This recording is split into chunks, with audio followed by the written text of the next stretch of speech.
नमस्ते सभी को। राधे राधे, जय श्री राम, हरे कृष्णा। तो आज के जो टॉपिक है मेनली हम लोग जो कवर करेंगे, पंचांग के टॉपिक कवर करेंगे, जिसमें से अभी जो पार्ट मैं बोल रहा हूँ ये पंचांग के में जो बनता है, फॉर्मेशन होता है, पंचांग कैसे क्रिएट होता है, पंचांग में पांच जो अंग है उस पांच अंगों को हम लोग कैसे कुंडली में देखते हैं, बनता कैसे है, उसके फंडामेंटल तरीका हम लोगों को आना चाहिए क्योंकि वो बेसिक है।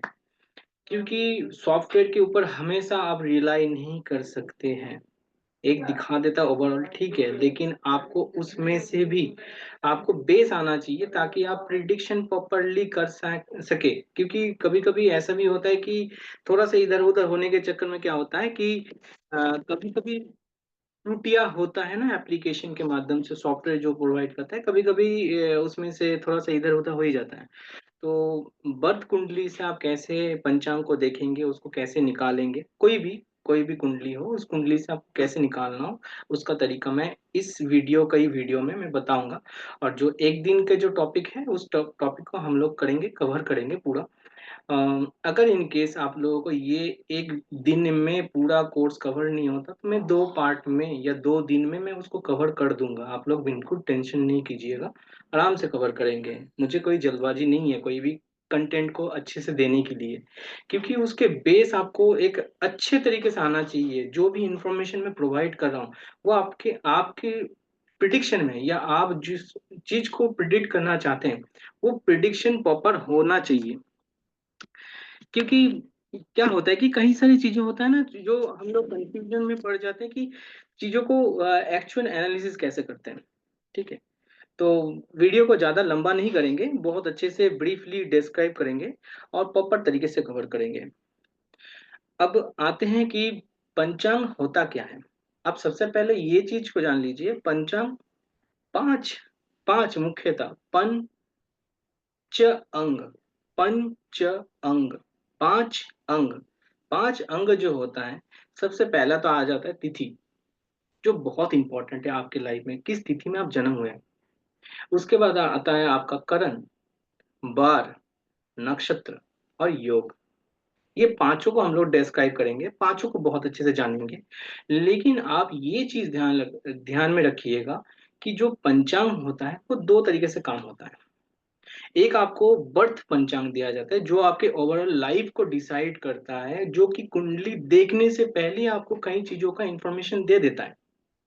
उसको आपको ध्यान देना चाहिए, क्योंकि अगर आप पंचांग में उस चीज को छोड़ेंगे, मतलब इस कंसेप्ट को, पंचांग के कंसेप्ट को अगर छोड़ेंगे, बर्थ के जिस दिन आपका जन्म हुआ है, जिस क्षण आपका जन्म हुआ है, उस टाइम में क्या नक्षत्र था मून में, उस दिन में क्या तिथि था, क्या आपका वार था, क्या आपका करण था, और क्या आपका योग था, वो कई सारी चीजों को आपको डिसाइड कर देता है। वो आपके प्रोफेशनल लाइफ को डिसाइड करता है, करियर को डिसाइड करता है, वेल्थ को डिसाइड करता है, आपके लाइफ में सफरिंग के या फिर कितने हैप्पीनेस लाइफ में रहेगा, या फिर आपके वेलबींग के लिए, आपके ग्रोथ के लिए, आपके मेंटल पीस के लिए, आपके स्टेबिलिटी के लिए, आपको ईश्वर से कनेक्ट होने के लिए, जो कि योग दिखाता है।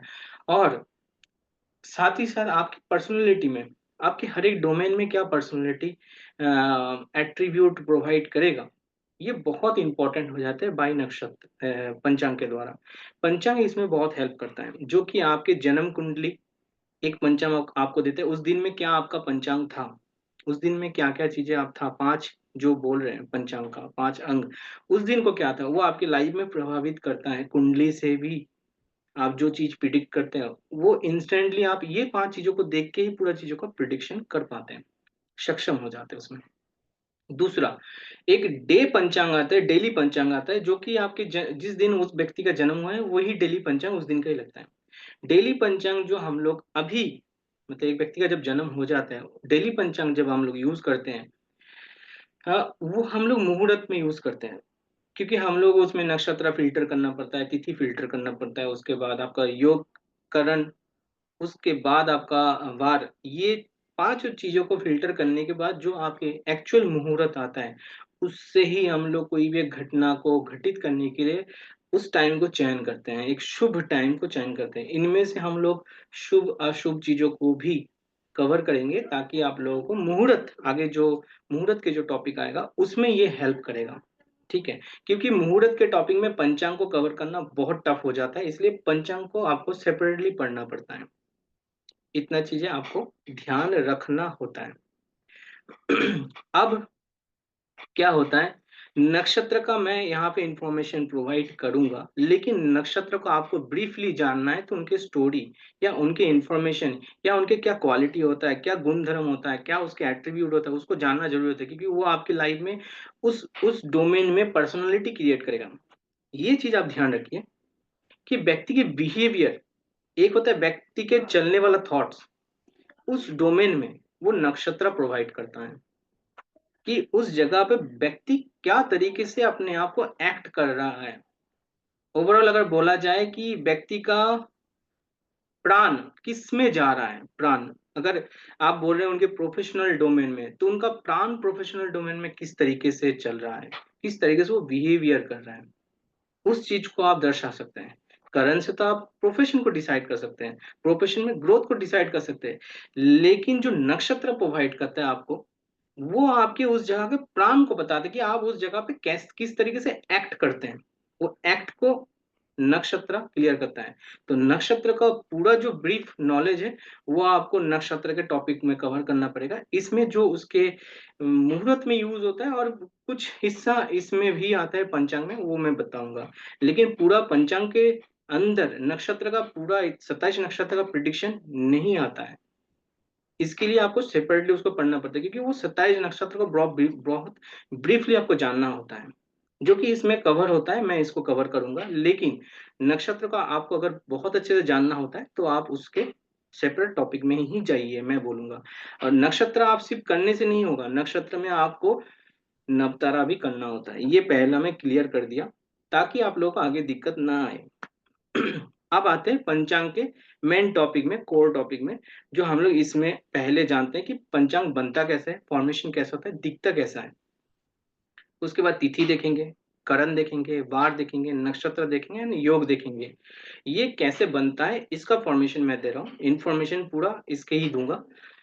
इसके बाद जो एक दिन का सेशन या 2 दिन का सेशन जो भी हो, जो भी लगेगा, उसमें मैं जो कोर टॉपिक है मूड पंचांग में, वो मैं क्लियर करूंगा। तो ठीक है, मैं स्क्रीन में लेके चलता हूँ आपको।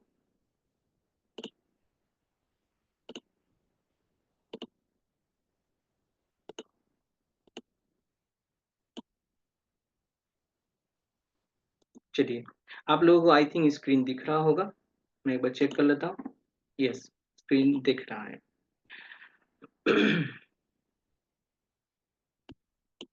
तो अब आते हैं इसके टॉपिक में।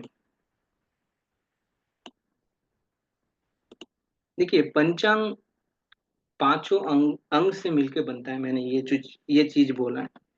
तो इसके टॉपिक को जानते हैं कि सबसे पहले पंचांग होने से पहले हम लोग निर्णय, जो एस्ट्रोलॉजी में जो निर्णय लिया जाता है, वो अर्थ को एक केंद्रित मान के सारे प्लैनेट को रोटेशन को यहाँ पे अलाइन किया जाता है या उनको कंसिडरेशन में लिया जाता है, ताकि अर्थ को किसी भी एक एक मीडियम को आपको केंद्र करना पड़ेगा।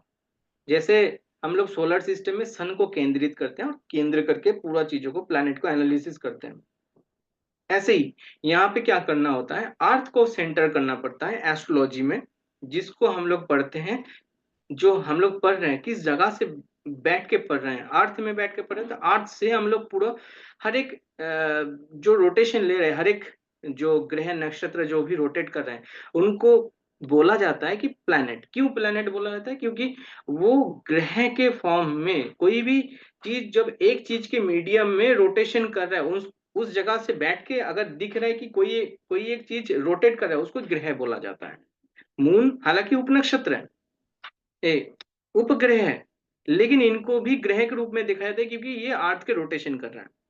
मरकरी भी सन का रोटेशन करता है, लेकिन अर्थ के हिसाब से मरकरी कौन से चीजों को प्रोवाइड कर रहा है, कौन से रोटेशन ले रहे हैं, उस चीज को हम लोग यहाँ पे देखते हैं। ठीक है, तो यहाँ पे अर्थ को सेंटर मानते हैं हम लोग, इसलिए इसको जियो सेंट्रिक थ्योरी बोला जाता है। अब इसमें क्या होता है, सन को अर्थ की स्पीड दिया जाता है, क्योंकि ये जो चीज पढ़ रहे हैं इसमें सन का मून का वेरिएशन लिया जाता है, उनके डिग्री का वेरिएशन लिया जाता है तिथि निकालने के लिए या करण निकालने के लिए। तो आपको ये चीज को बेस आना चाहिए, इसको इग्नोर नहीं कर सकते ये चीज को। तो इसलिए अर्थ को सेंटर मान के जो चीज रोटेशन कर रहा है, अर्थ के प्रोस्पेक्टिव से जो भी रोटेशन हो रहा है अर्थ के इर्द गिर्द, उसको हम लोग ग्रह बोलते हैं। और यहाँ पे सन को ग्रह के रूप में देखा जा रहा है अर्थ के अकॉर्डिंग। तो अर्थ के जो स्पीड होगा वही सन को स्पीड दे दिया जाता है एज ए कंसिडरेशन। जो भी सन की स्पीड होगा वो अर्थ की स्पीड होता है। अब पंचांग जो चीज होता है, मुख्यतः पंचांग को हम लोग हिंदू धर्म के अकॉर्डिंग पंचांग बहुत महत्वपूर्ण होता है, जो कि हर पर्व में, व्रत में, जैसे आज एकादशी है, ठीक है, तो एकादशी का व्रत रखा जाता है। या सूर्य चंद्र का ग्रहण अगर बोला जाए तो। और जन्म कुंडली में पंचांग का बहुत इंपॉर्टेंट होता है। ये हम लोग कैसे निर्णय लेते हैं, यही ग्रह नक्षत्र के गणना के अकॉर्डिंग। और पंचांग को ही, ध्यान रखिएगा, पंचांग को ही मैथमेटिकल एस्ट्रोलॉजी बोला जाता है, गणित ज्योतिष बोला जाता है पंचांग को। इनमें से पंचांग को जानना बहुत इंपॉर्टेंट हो जाता है, थंब रूल बनना चाहिए। ये 5 चीजें सबसे पहले आपको थंब रूल होना चाहिए। उसके बाद जितने एस्ट्रोलॉजी के जितने डोमेन पढ़ेंगे वो उसके बाद के बात होता है। पहले आपको यही 5 चीज को ध्यान से सुनना होगा या जानना होगा उनको। इनमें क्या होता है, 5 अंक के मिलने से ही पंचांग बोलते हैं हम लोग। और जिसका तिथि 30 तिथि होता है, बार 7 बार होता है। इसको कैसे निकाला जाता है वो भी मैं बताऊंगा। करण 11 करण होता है जो कि रिपीटेशन होता है कुछ। और 4 जो होता है वो आपका स्थिर होता है, और बाकी के जो 7 होता है वो आपका मूवेबल होता है, या फिर उसको रिपीटेशन बोल सकते हैं। उसके बाद आता है नक्षत्र, जो कि 27 नक्षत्र हम लोग पढ़ रहे हैं ब्रीफ में, अभी अभी पढ़ रहे हैं, उसका कंटिन्यू चल रहा है। उसके बाद आता है योग, जो 27 योग कोरोस्पोंडिंग चलता है नक्षत्र के अकॉर्डिंग। तो इसको हम लोग जानेंगे आगे की टॉपिक में। अब यहाँ पे देखिए 5 अंग बोल रहे हैं, तो 5 अंग का अंग में से जब तिथि बोला जाता है, तिथि वाटर को रिप्रेजेंट करता है, जो कि हम लोग मून बोलते हैं, कहीं कहीं जगह पे उसको वेनस भी लिया जाता है। लेकिन जो वाटर एलिमेंट को दर्शाया जाता है या तिथि को जो दर्शाया जाता है वो इमोशन को दर्शाया जाता है, इसलिए इसके जो रूलिंग प्लैनेट अगर बोला जाए तो मून है। लेकिन इसको तो हम लोग देख रहे हैं प्रोस्पेक्टिव से एक ओवरऑल मैक्रो लेवल पे। अगर माइक्रो लेवल पे जाना है तो तिथि में कौन सा तिथि, उसके प्लैनेट वहां पे आता है, मतलब उस तिथि को। अगर मान लीजिए मैं बोल रहा हूँ एकादशी, तो एकादशी के तिथि के जो प्लैनेट ग्रह यहाँ पे रूल करेगा, उस प्लैनेट के अकॉर्डिंग प्रिडिक्शन बैठता है। उस चीजों को आपको लेना पड़ता है। तिथि के भी देवता होता है, बहुत सारे ऐसे चीज होता है जो हम लोग इन डेप्थ में जाएंगे क्लासेस में। तो तिथि में सबसे पहला आपको ध्यान रखना, तिथि वाटर को दर्शाता है जो कि इमोशन को बताता है। इमोशन बिटवीन बिटवीन रिलेशंस, जो भी रिलेशन, आप मैरिज को बोलिए, चाहे किसी व्यक्ति के साथ रिलेशन बोलिए, चाहे अपने मदर के साथ रिलेशन बोलिए, व्यक्ति रिलेशन को लेके किस तरीके से अपने आप को एक्ट करता है, बिहेवियर करता है, रिलेशन में तो एक बेस होना चाहिए कि हर एक व्यक्ति से कैसे उनके मन रहता है कि वो कैसे अपनी इमोशन को दूसरे के सामने शेयर करेगा। तो वो इमोशन चीजों को, या अगर उनके लाइफ में किसी व्यक्ति को लेके हो चाहे अपने मैरिज को लेके हो, यही तिथि दर्शाता है इमोशन, किस व्यक्ति के रिलेटेड इनका रिलेशन क्या है, इमोशन क्या है। इसीलिए तिथि से हम लोग मैरिज के डोमेन को लेते हैं, जो कि बहुत इंपॉर्टेंट बन जाता है मैरिज के ऊपर। या व्यक्ति के इमोशन, व्यक्ति अपने आप को किस तरीके से मन से दूसरों के लिए सोचता है, या मन से कैसा है व्यक्ति, ये चीज को जब लेते हैं तब तिथि। और बाकी के बाकी कुंडली को छोड़ दीजिए, तिथि इतना इंपॉर्टेंट होता है, वो आपके हैप्पीनेस को बताता है। हर ग्रह आपका प्रॉब्लम में आ जाए, मान लीजिए हर ग्रह आपके बहुत खराब स्थिति में है, लेकिन मून अगर आपकी स्थिति में अच्छा है, क्योंकि मून के डोमेन में 27 नक्षत्र आता है, क्योंकि मून उसके लॉर्ड है, उसके स्वामी है। अगर मून बहुत अच्छा पोजीशन में है, या मून बहुत अच्छा है व्यक्ति का, बहुत स्ट्रांग है, या मून जो यहाँ पे एलिमेंट के अकॉर्डिंग वो चीज दिया गया है, जो जो प्लैनेट दिया गया है, वो प्लैनेट अगर अच्छा स्थिति में है, तो व्यक्ति का इमोशन या हैप्पीनेस लाइफ बहुत अच्छा रहेगा। हैप्पीनेस क्यों? आप मन से खुश है ना, तो आपके चाहे भी जितने भी लाइफ में चैलेंजेस आ जाए, जितनी भी प्रॉब्लम आ जाए, आप अगर खुश हैं तो आपको कोई फर्क नहीं पड़ेगा दूसरों चीजों से। तो इसलिए हैप्पीनेस बहुत इंपॉर्टेंट है, जो कि तिथि में दिया जाता है। इसलिए तिथि को वेल बींग कहा गया है। तिथि बहुत इंपॉर्टेंट होता है इसलिए। वेल बींग मतलब अच्छा लाइफ जीने का। तो वो जीने के जो प्रोस्पेक्टिव देता है वो तिथि देता है। इसके बाद आते हैं वार या डे, वीक डे जिसको हम लोग बोलते हैं वार। रविवार, सोमवार, मंगलवार, बुधवार, बृहस्पतिवार, शुक्रवार या आपका शनिवार, फिर रविवार आता है। तो रविवार से स्टार्ट होता है, संडे से स्टार्ट होता है एंड अप टू सैटरडे तक चलता है उसका। तो वार यहाँ पे एलिमेंट जो उसके दिया गया है वो फायर दिया गया है, जिसका लॉर्ड सन को दर्शाया जाता है, लेकिन कहीं कहीं जगह पे इसको मार्स भी दर्शाया जाता है। लेकिन क्योंकि मून मून जो होता है और सन जो होता है, ये आपके एक एक होता है आपका, इन दोनों को मिलके टाइम के सृजन करता है। एक होता है टाइम के जो कि आपको काल को सृजन कर रहा है ना, moon and sun, father and mother बोला जाता है इनको। ये सृजन कर रहा है सृष्टि का, इसलिए इनको तिथि एंड वार से ही दर्शाया गया है। तो जो सन है इस एलिमेंट का लॉर्ड है, फायर एलिमेंट का, जो कि वार के लॉर्ड है एक्चुअल में। अब वार के यहाँ पे देखेंगे वार किस डोमेन को दिखता है। वार अगर देखेंगे तो ये हेल्थ को दर्शाया जाता है। फायर डाइजेशन, आप कितना डाइजेशन कर सकते हैं दूसरों के बात को, या आपके digestion, health, health wise digest करना, health, disease, immunity and energy level भी फायर दिखाता है। अब फायर फायर इसलिए हम लोग बोलते हैं ना बॉडी में डाइजेशन को दिखाते हैं फायर, इसीलिए। हेल्थ एंड डिजीज, डिजीज भी देखना है तो फायर से हम लोग इस वार से हम लोग इस डिजीज को प्रिडिक्ट कर सकते हैं, व्यक्ति का डिजीज क्या हो सकता है, उनको ठीक भी कैसे कर सकते हैं, किस चीज के बेस में, वो भी आके हम लोग जानेंगे। हेल्थ देख सकते हैं व्यक्ति के, इम्यूनिटी देख सकते हैं कितना इम्यूनिटी अच्छा है। अगर प्लेनेट अच्छे जगह पे बैठा हो, अच्छी स्थिति में बैठा हो, कोई नेगेटिव प्रभाव में ना हो, तो व्यक्ति की हेल्थ बहुत अच्छा हो सकता है। लेकिन अगर वो प्लेनेट पीड़ित है तो कोई भी लाइफ में कोई भी टाइम में प्रिडिक्शन करेंगे तो आपको यही चीज कंसिडरेशन करना पड़ेगा कि इस वार के लॉर्ड के अंदर वो पोटेंशियल है कोई भी डिजीज को झेलने का। अगर वो इम्यूनिटी उनके अंदर नहीं है तो प्रॉब्लम आएगा। और प्रॉब्लम किस रिलेटेड डिजीज में आ सकता है तो वो भी ये बार बता सकता है। इसके बाद आते हैं करण। करण अर्थ को दर्शाता है। करण अर्थ को दर्शाता है। करण के पास ना 2 6 10 का हाउस के कॉम्बिनेशन रहता है। अब 2 6 हाउस के कॉम्बिनेशन अगर देखेंगे ना, 2 होता है आपके पास वेल्थ, 6 होता है जो क्लाइंट के पैसा,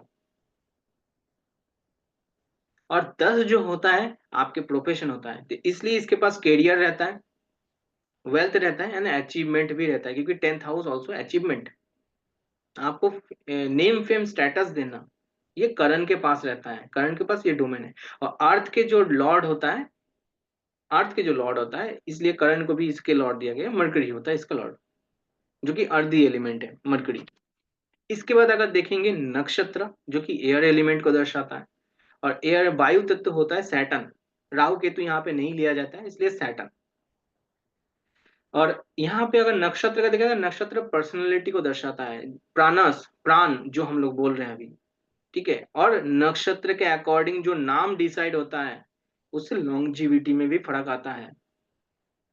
अगर एक अच्छा डोमेन में नाम रखा नहीं गया है, एक प्लैनेट के चलते आप नाम ठीक से नहीं डिसाइड किए हैं, तो लॉन्जिविटी में भी फर्क पड़ेगा। अच्छा नक्षत्र के रिलेटेड आप नाम रखे हैं तो लॉन्जिविटी में फर्क पड़ेगा, बढ़ेगा, वृद्धि होगा आयु। और अगर खराब नक्षत्र में आपने कोई नाम चयन कर लिए तो आपके लॉन्जिविटी को हानि करेगा, आयु को हानि करेगा। डायरेक्ट कोरस्पॉन्डिंग होता है। तो वो मैं हालांकि आगे कवर करूंगा, अभी इतना ध्यान रखिए। नक्षत्र जो कि पर्सनैलिटी को दिखाता है, लॉन्जिविटी को दिखाता है।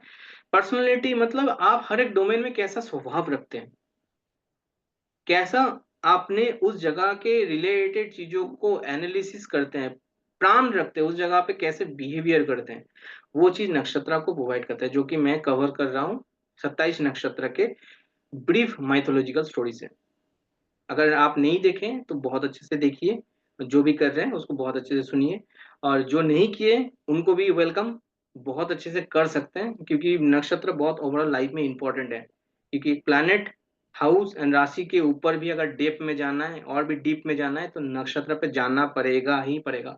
उसको आप नकार नहीं सकते, छोड़ नहीं सकते, क्योंकि उसमें भी 4 चरण आता है, 4 पदार्थ आता है, और 4 पदार्थ आपके नवांशा में चला जाता है, उसका भी अपना स्थिति होता है।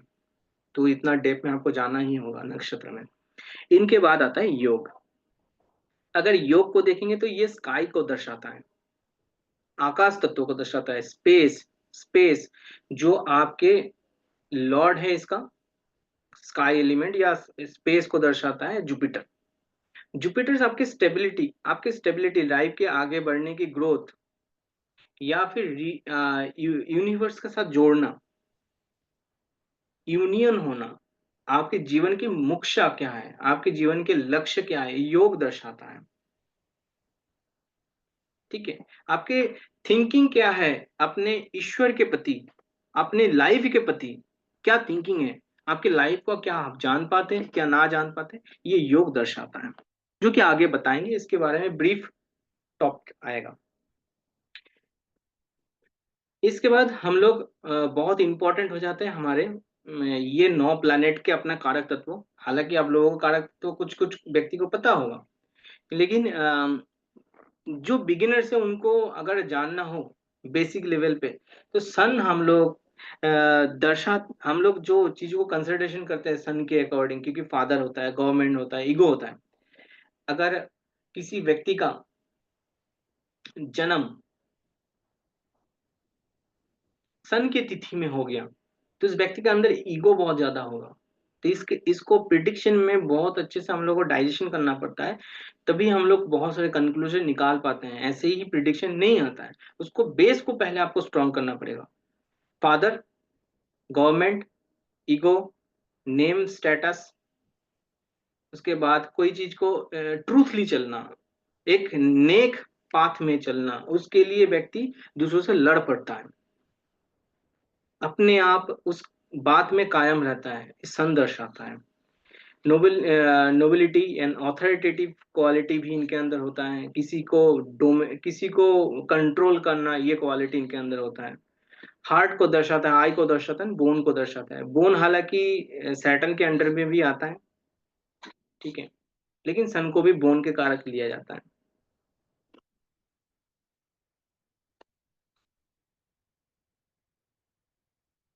एक्चुअल में सैटर्न को जॉइंट्स के कारक लिया जाता है, इसको भी ध्यान रखिएगा। बोन सन को दर्शाता है, सैटर्न जॉइंट्स को दर्शाता है। उसके बाद मून को अगर लेंगे तो mother, emotion, peace, liquid cash, आपके हाथ में कितना पैसा है उस चीज को दर्शाता है। Food, expenses, travel, change of place and thoughts, आपके माइंड कितना बैलेंस है।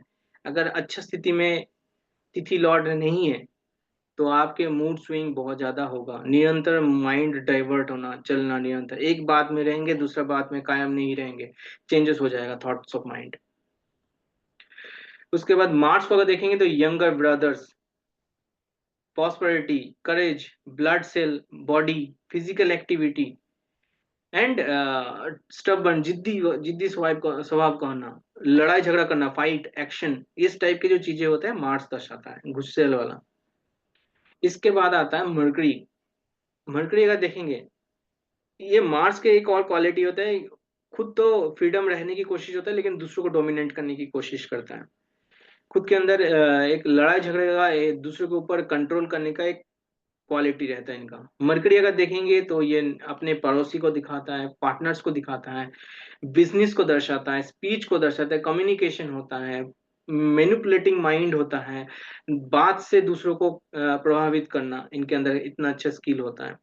स्किल्ड, इनके अंदर ये जो बात होता है स्किल्ड, ये मरकरी के अंदर होता है, किसी भी चीज को स्किलफुल करना, एजुकेट करना, खुद को नॉलेजेबल करना, enjoyment, intelligence, documentation, education, skin and nervous system. Skin को वेनस के भी अंडर में रखा जाता है, ये ध्यान रखिएगा। अगर जुपिटर को देखेंगे तो टीचर के कारक है, हैप्पीनेस का कारक है।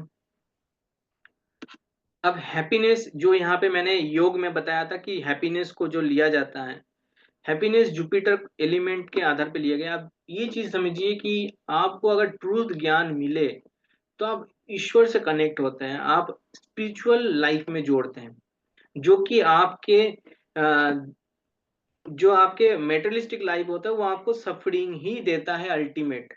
लेकिन जो आप ईश्वर से कनेक्ट होता है या स्पिरिचुअल कनेक्ट होता है, ये आपके लाइफ में हर एक सिचुएशन से बाहर निकलने की एक, जो हम लोग बोलते हैं ना पास्ट लाइफ रिग्रेशन बोलिए, चाहे कोई भी चीज जो कि आपके लाइफ के प्रॉब्लम से आपको बाहर निकाल रहा है, वो आपके ईश्वरी होता है। जो आप उनसे कनेक्ट होते हैं तभी आप उस प्रॉब्लम से निकाल पाते हैं, या अपने हायर सेल्फ से, अपने गुरु से जब कनेक्ट होते हैं तो आपको वो सही पाथ दिखाता है, जिससे आप उस प्रॉब्लम से, सफरिंग से, जो आप मेटेरियलिस्टिक चीजों से फंस गए हैं, माया के आवाद में फंस गए हैं, उससे आपको निकालना, जो कि आपको योग दिखाता है, यूनियन होना।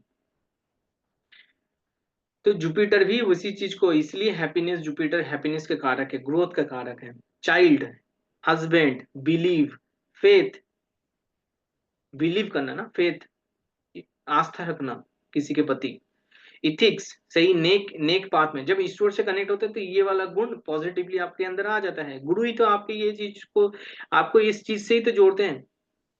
बिलीव, आपके अंदर बिलीव होता है उनके प्रति, और एक सही तरीके से उनके ऊपर आस्था रहता है, सही तरीके से लाइफ को जीना, नेक इरादे से जीना, चाहे आपके पास कम से कम चीजें, रिसोर्सेस हो, लेकिन आप बहुत अच्छे से अपने लाइफ को जी सकते हैं, ये भी दिखाता है Jupiter.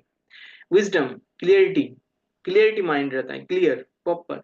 Digestive system, liver and intestine को भी दर्शाता है। वेनस, रिलेशनशिप को दर्शाता है, spouse, marriage, beauty, wealth, comfort, pure love, luxury, hygienic, proper clean रखना, एकदम फ्रेश रहना, अपने आप को क्लीन प्रॉपर रखना, hormones, kidney and reproductive system को भी दर्शाता है वेनस। इस तरीके से सैटर्न, सैटर्न को अगर देखेंगे तो ये सर्विस, हार्ड वर्क, डिले का कारक है, मेहनत कराता है, हार्ड वर्क कराता है, कैरियर, पेन, डिजीज, लेजीपन एंड स्केलेटन सिस्टम को भी, जो हार के, हारों के मतलब जो बोन्स के जॉइंट को हम लोग बता रहे हैं यहाँ पे, स्केलेटन सिस्टम को भी लेते हैं हम लोग, इसलिए। और लेग्स को भी दर्शाता है, खासकर बॉडी पार्ट में। राहु को देखेंगे, राहु केतु हालांकि इसमें उतना इन्वॉल्व नहीं होता है, लेकिन राहु इन्वॉल्व होता है केतु से ज्यादा। फॉरेन को दर्शाता है, इल्यूजन को दर्शाता है, सीक्रेट, ऑब्जर्व्ड, अनइथिकल एक्टिविटी को दर्शाता है, अनएक्सपेक्टेड चीजों को दर्शाता है, जो कि अचंभित हो जाना कोई चीज को, डिस्ट्रैक्शन, माइंड को चेंज कर देना इजीली, डिस्ट्रैक्ट हो जाना। और डिप्लोमेसी भी, कूटनीति वाला भी राहु के अंदर होता है। केतु को देखेंगे तो स्पिरिचुअलिटी, मोक्षा, इंटेंशन, सिंप्लिसिटी को दर्शाता है, सरलता को, लेट गो, कोई किसी चीज से जल्दी निकल जाना। ऑकल्ट, मिस्टेक, मिस्टेक हो सकता है कोई भी, जिसको रिग्रेट करके आप उस चीज को, उस चीज से बाहर निकल सकते हैं, तो कोई मिस्टेक को भी दर्शाता है, और मिस्टेक से बाहर निकलने की भी चीजों को बताता है केतु, जो कि आपको स्पिरिचुअलिटी देता है। जो आपने मिस्टेक किया, उस मिस्टेक से बाहर निकलने का एक ही तरीका है, जो कि स्पिरिचुअलिटी। पास्ट लाइफ, या जो कि राहु केतु को पास्ट लाइफ से जोड़ा था, इसलिए केतु खासकर आपको पास्ट लाइफ की अच्छी चीजों को दर्शाता है, जो कि आप उस चीज से मोह माया में ना फंसिए, तो आपके लाइफ में प्रॉब्लम, सफरिंग कम हो जाएगा।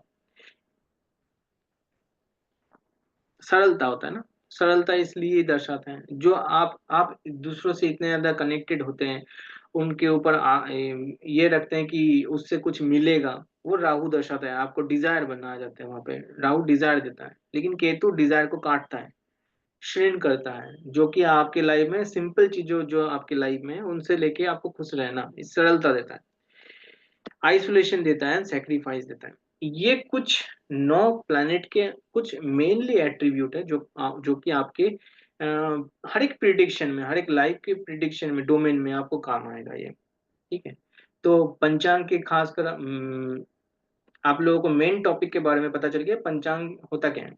आप पंचांग के हर एक पार्ट को लेंगे, जैसे सबसे पहले तिथि को लेंगे, तिथि को पढ़ेंगे, और तिथि को जानेंगे कि तिथि क्या होता है, तिथि के ब्रीफली अगर देखेंगे तिथि किस तरीके से बनता है, वो चीज देखेंगे। तो थैंक यू, मिलते हैं नेक्स्ट टॉपिक में।